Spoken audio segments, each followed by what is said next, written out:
ಬಿಸಿ ರಕ್ತದ ಸುಂದರವಾದ ಕಣಗಳು ಕುದಿಯುತ್ತಿರುವ ನನ್ನ ಪ್ರೀತಿಯ ಯುವಕರೇ, ನಿಮ್ಮೂರಲ್ಲಿ ನೀವೊಂದು ತಂಡವನ್ನು ಹುಟ್ಟುಹಾಕಿ.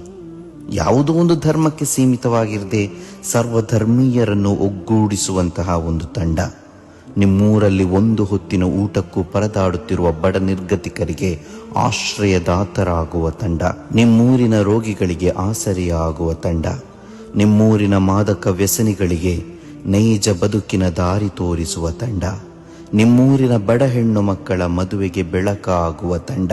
ನಿಮ್ಮೂರಿನ ಬಡ ವಿದ್ಯಾರ್ಥಿಗಳನ್ನು ಭವಿಷ್ಯದ ನಾಯಕರನ್ನಾಗಿಸುವ, ವಿಧವೆಯರ ಕಣ್ಣೀರೊರೆಸುವ, ಪ್ರೀತಿ ಮಾತ್ರ ಬಯಸುವ, ಶಾಂತಿ ಸ್ನೇಹ ಸೌಹಾರ್ದತೆಗೆ ಹೆಸರಾಗುವ ತಂಡವನ್ನು ಕಟ್ಟಿಕೊಳ್ಳಿ. ಷರತ್ತು ಇಷ್ಟೇ, ಆ ತಂಡಕ್ಕೆ ರಾಜಕೀಯದ ಗಂಧಕಾಳಿ ಕೂಡ ಸೋಕಬಾರದು. ಪ್ರತಿಕ್ಷಣವೂ ಕೊಲೆ, ಕೊಳ್ಳೆ, ಗಲಭೆ, ಗದ್ದಲೆಗಳೇ ಉಸಿರಾಡುತ್ತಿರುವ ಸಮಾಜದಲ್ಲಿ ಯುವಶಕ್ತಿಯ ಪರಿವರ್ತನೆಯ ಕ್ರಾಂತಿಯ ಕುರಿತು ನಾವೇಕೆ ಚಿಂತಿಸಬಾರದು?